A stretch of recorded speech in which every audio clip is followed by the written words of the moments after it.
आलमी और मुकामी सतह पर सोने और चांदी की कीमतों ने नए रिकॉर्ड बना दिए। सोना 6,200 रुपये इजाफे से 4,62,362 रुपये का फी तोला हो गया। पाकिस्तान स्टॉक एक्सचेंज में ट्रेडिंग का इख्तिताम मनफी जोन में हुआ। तफसीलात के लिए हमजा गिलानी से बात करेंगे। हमजा, बताइएगा, मनफी जोन में इख्तिताम हुआ, क्या वजह बताई जा रही है?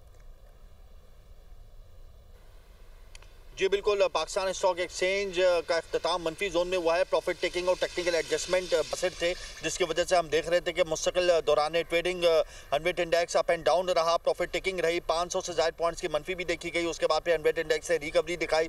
बहरहाल हनवेट इंडेक्स का इख्तिताम रेड जोन में हुआ। 1,70,000 1,71,000 की बॉन्ड रेंज एक्टिविटी हनवेट इंडेक्स में हमने देखी है। और अक्रॉस द बोर्ड तो हमने तेजी नहीं देखी, लेकिन रिफाइनरी और ऑयल एंड गैस सेक्टर में प्रॉफिट टेकिंग आई, जिसकी वजह से हनवेट इंडेक्स जो है वो अपनी दो नफसाती सतह दौरान ट्रेडिंग खो बैठा। और फिर दूसरी तरफ अगर हम गोल्ड रेट्स की बात करें तो आज तारीख की बुलंद तरीन सतह पर 24 कैरेट फी तोला सोने के रेट पहुंच गए हैं।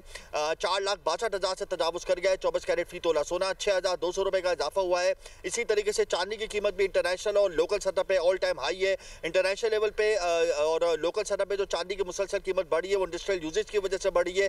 $4,400 फी ऑन्स पे पहुंच गया इंटरनेशनल मार्केट में सोना। और मुकामी सतह पे 24 कैरेट फी तोला चांदी 7,200 के लेवल को क्रॉस कर गई है। मुसलसल इसमें हम इजाफा देख रहे हैं। और हैप्पी न्यू ईयर है और क्रिसमस है, उसकी वजह से भी इंटरनेशनल लेवल पे बाइंग होती है। और यही वजह है कि इंटरनेशनल लेवल पे चूंकि रेट बढ़ रहे हैं तो इम्पैक्ट जो है वो इंटरबैंक मार्केट का वो यहाँ पर भी क्रिएट हो रहा है पॉजिटिव। और यहाँ पर सोना और चांदी मुसलसल बढ़ रहे हैं, जबकि इंटरबैंक के जो ये रेट है इसके मुकाबले में अगर ओपन मार्केट के रेट की बात की जाए तो सोना और चांदी ओपन मार्केट में 7,700 8,000 रुपए प्लस है। यानी अगर चांदी के रेट्स भी बढ़ रहे हैं। बहुत शुक्रिया आपका।